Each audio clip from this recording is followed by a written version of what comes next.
नैबे दाखालि 25 तारिख मेआव मानगोनां गुवाहाटी हाइकर्टआ हरनाय अर्डार बे अर्डाराव रोखा रोखा बुंदों बिटिसिनो मोनसे सुजुग होबावनाय जाबाय होनना बुंदों। दा बे सुजुग हिसाबै फैगौ 23 तारिख जुनाव बिटिसिआ गावसोर मा मावदों मा मावनो नागिरदों दा दिनै बेफोरखौ हाइकर्टआव बुंहैनांगौ बिथांमोनहा। दा बिथांमोनहा जे मावमारदों बेखौ बुंनो हायाब्ला बिटिसि सरकारा दायनिगिरि जागोन, रेसपन्सिबल जागोन। दा बे अर्डारानो रोखा रोखा फोरमान जायो।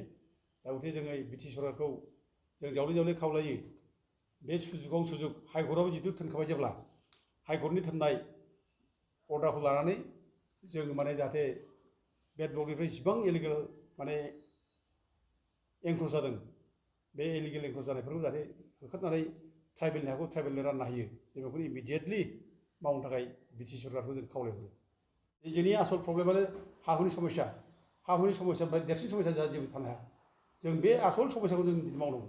ओंखायनो जों बिटिसि अथ'रिटिखौबो जों खावलायदों बे हाखौ माने जाहाथे उद्धार खालामनो हायो। आरो रायजो राजाफ्रा बेखौनो मावजानो लुबैदों बयबो। दस्रा खामानिया मावलांबाय थागोन खिन्थु जोंनि आसल समस्या बे देरसिन समस्या हा-हुआनो बेखौ जाहाथे मावनो हायो जों बेखौ बिटिसि अथ'रिटिखौबो जों खावलायहरो। अर्थहीन जागोन, मिनिं गैयै जागोन, मिनिंलेस जागोन बियो। दा गथिखे जोंनो हाखौ जों उद्धार खालामनांगौ। हाखौ जोङो जुदि गोबाथुमनानै लानो हायोब्ला हाखौ जों उद्धार खालामनो हायोब्ला अब्ला जोङो बड'लेण्डआबो सानसे समाव सम्भब जागोन, जों मोननो हागोन। खिन्थु हाया गैयाब्ला जों बड'लेण्डबो मोना जेबो मोना, जों भिखारि जानांगोन। बेनिखायनो आं बयखौबो दिनै बे हाइकर्टआ जायनाखि बिथोन होबाय बे हाइकर्ट बिथोन होनायखौ जों सुजुग लानानै जों दिनै रायजो राजाफ्रा आवगायबोनांगौ। बबे बबे जायगायाव दिनै एंक्रच जादों बे एंक्रच जानाय एरियाफोरखौ जों खिन्थाना होनांगौ।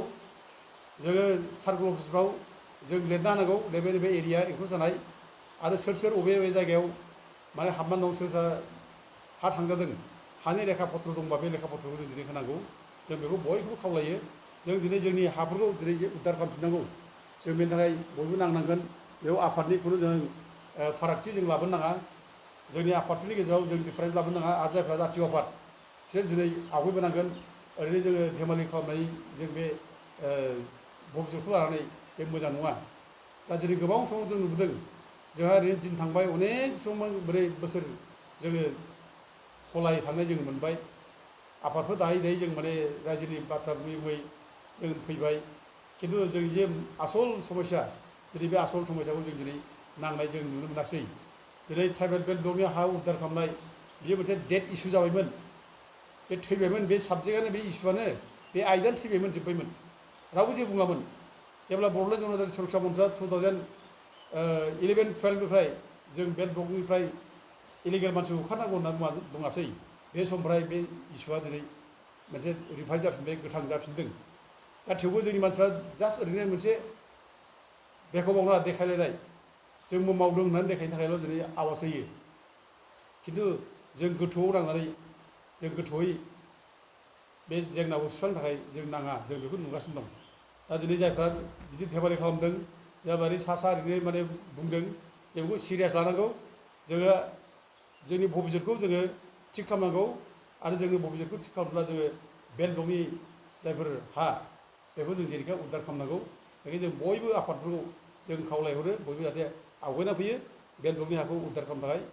आरो लोगोसे रायजो राजा बिथांमोनाबो जाहाथे बयबो गावबा गाव एरियाफ्राव बबे बबे जायगायाव बेसेबां एंक्रच जादों, सोरहा बेसेबां हा थांजादों बेखौ जाहाथे सार्कल अफिसारफोरनो जाहाथे लिरना होयो आरो बिटिसिआव जाहाथे लिरना होयो। जों बेखौ बयबो खावलायो। जोंबो गाबोन आरोबाव जों बिटिसि प्रिन्सिपाल सेक्रेटारिनो जों टटेल जोंनि लिस्टखौ जों हैजोबगोन।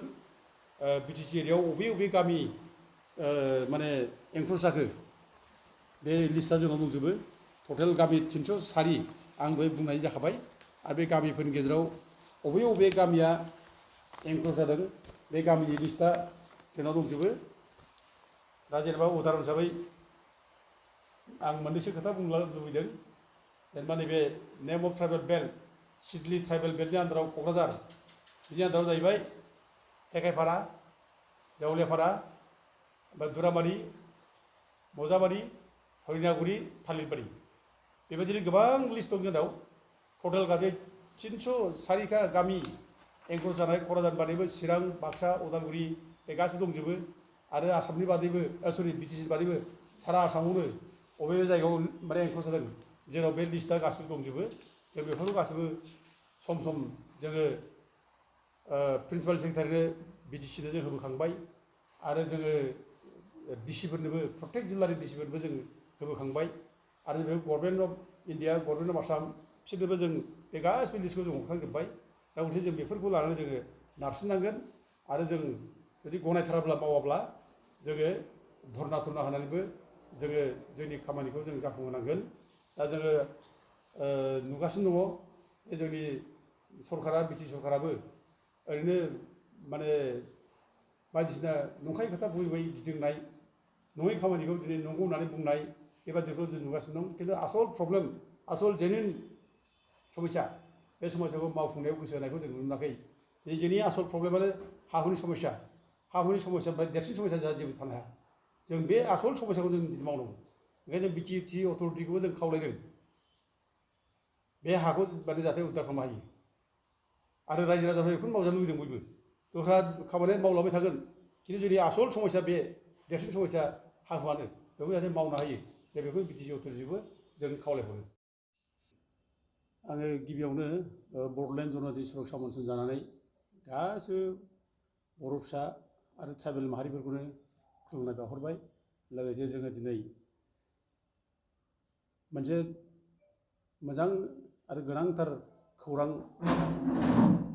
होनो थाखाय जोंनि बे प्रेस मिटखौ खालामनाय जादों मोजां खौराङानो जाहैबाय थांनाय 25 मे 2023 खालि मानगोनां गुवाहाटी हाइकर्टआ ट्राइबेल बेल्ट ब्लकनि सायाव मोनसे बिथोन होदों बे बिथोनानो जाहैबाय जे ट्राइबेल बेल्ट ब्लकआव इसिबां इलिगेल भाबै ट्राइबेलनि हाखौ दखल खालामनानै दङ बिसोरखौ गासिबो उद्धार खालामनानै फिनजोबनांगौ जिसिबां एनक्रच जादों बे एनक्रचारफोरखौ गासिबो ओंखारजोबनांगौ बे बिथोनखौ दाखालि हाइकर्टआ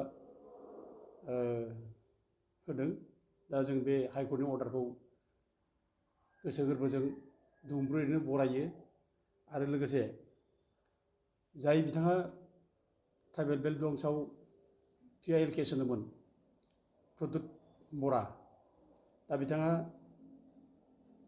2012आवनो ट्राइबेल बेल्ट ब्लकनि हाखौ उद्धार खालामनांगौ होननानै केस होदों आरो बे PIL नाम्बारा 78/2012 दा बिथांनि बे अर्डार सायाव बिसार खालामनानैनो मानगोनां हाइकर्टआ थांनाय 9 डिसेम्बर 2019आव मोनसे बिथोन होदोंमोन जे आसाम सरकारनि माने जानानै जाय रिप्रेजेन्ट खालामदों आसामनि चिफ सेक्रेटारि एडिशनेल चिफ सेक्रेटारि आरो लोगोसे गासिबो डिसिफोरनो आरो बिनि उनाव बिटिसिनि प्रिन्सिपाल सेक्रेटारि बिथांमोननो बिथोन हरनाय जादोंमोन जेसेबां ट्राइबेल बेल्ट ब्लक इलिगेल एनक्रच जादों बेखौ होखारजोबनांगौ आरो ट्राइबेलनि हाखौ उद्धार खालामनानै होनांगौ बे मोनसे बिथोन होनाय जादोंमोन दा बे बिथोनखौनो लानानै आरोबाव नै थांनाय 25 तारिखखालि आरो हाइकर्टआ गोदानै मोनसे राय होबावबाय दा बे बिथोन होनाय समाव बिटिसिनि जानानै प्रिन्सिपाल सेक्रेटारिनि एडभकेटआ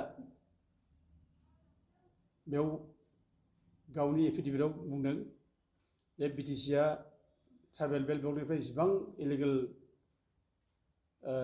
एनक्रच जादों बेखौ होखारजोबनायनि बेब'स्था खालामगासिनो दं होननानै बिथाङा बुंदों आरो लोगोसे गासै 300 बिगा हाबो उद्धार खालामबाय होननानै बिथाङा गावनि एफिडेभिटआव होनदों दा खिन्थु हाइकर्टआ बेखौ बिसास खालामाखै हाइकर्टआ बुंदों जे बिथांमोननि एफिडेभिटआव जे एक्सन लानायनि प्लेनिंखौ नुनो मोनाखै बे बाथ्राखौ बुंदों दा बेनिखायनो आरोबाव गुवाहाटी हाइकर्टआ फैगौ 23 जुन 2023 खालि मोनसे हियारिं लाबावदों मोनसे चान्स बिटिसि सरकारनो होबावदों जे बिथांमोना ओइदिनखालि जे मा एक्सन लाखो अबे जायगायाव बेसेबां होखारखो सोरखौ होखारखो बेसेबां हा उद्धार खालामखो बिनि गासिबो रिपर्टखौ बिथांमोना हाइकर्टआव होनांगौ दा बे मोजां बाथ्रा जोङो हाइकर्टखौ धन्यबाद होयो बेनि थाखायनो जोंनि थाखाय मोजां बाथ्रा बेयो दा बिटिसि सरकारा जे 300 बिगा हा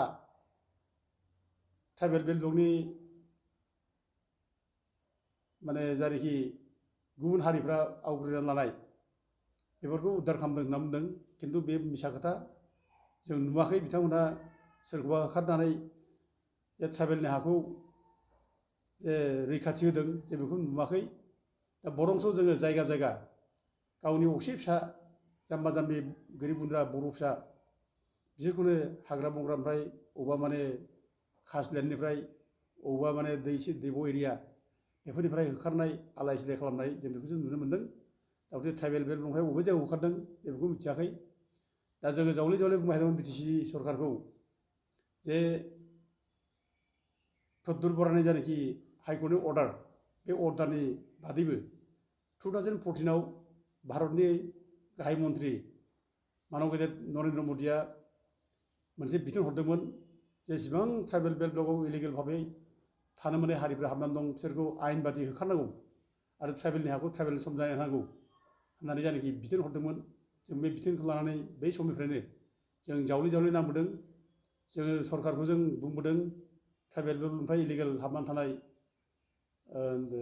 माने जायनाखि नान ट्राइबेलफोर बिसोरखौ होखारनांगौ होननानै जों बुंबोदों नाथाय खिन्थु मोनसेबो खामानि मावाखै बबेखानि जोंखौ दानि प्रमद बर' सरकारा जोंखौ दावराव खालामग्रा गन्दगल खालामग्रा गुबुन गुबुन जाथिनि गेजेराव बुल बुजाबजि खालामनानै दांगा खालामनो सृष्टि खालामनो नागिरदों बेबायदि बाथ्रा बुंनानै जोंखौ बदनामसो खालामदों जोंखौ दायसो होदों आरो फिन दावराव देख्रेब नार्जारिया दरसे हा दिनैसिम उद्धार खालामनो हाखो बेबायदि मोनसे प्रश्नबो खालामनाय जादों बेफोर दुखुनांथाव बाथ्रा जों दुखु खालामो जोंनि खामानि मावनाया बेक्तिगत सार्थनि थाखाय नङा जोङो हारिनि थाखायसो ट्राइबेलफोरनि थाखायसो बर'फोरनि थाखायसो आरो बेयाव ट्राइबेल होनब्ला गाहायै बर'फोरखौ बुंनो गोनां जागोन मानोना आसामाव बर'फ्रानो सिंगेल लार्जेस्ट माने पपुलेसन ट्राइबेलनि मादाव दा खौथि जादों होनब्ला बांसिनै बर'फ्रानो जादों बेखायनो बर'फोरनि नामखौ जों मख'नायाव जों उसुबिदा जोंहा मोननांगौ बाथ्रा गैया दा जोङो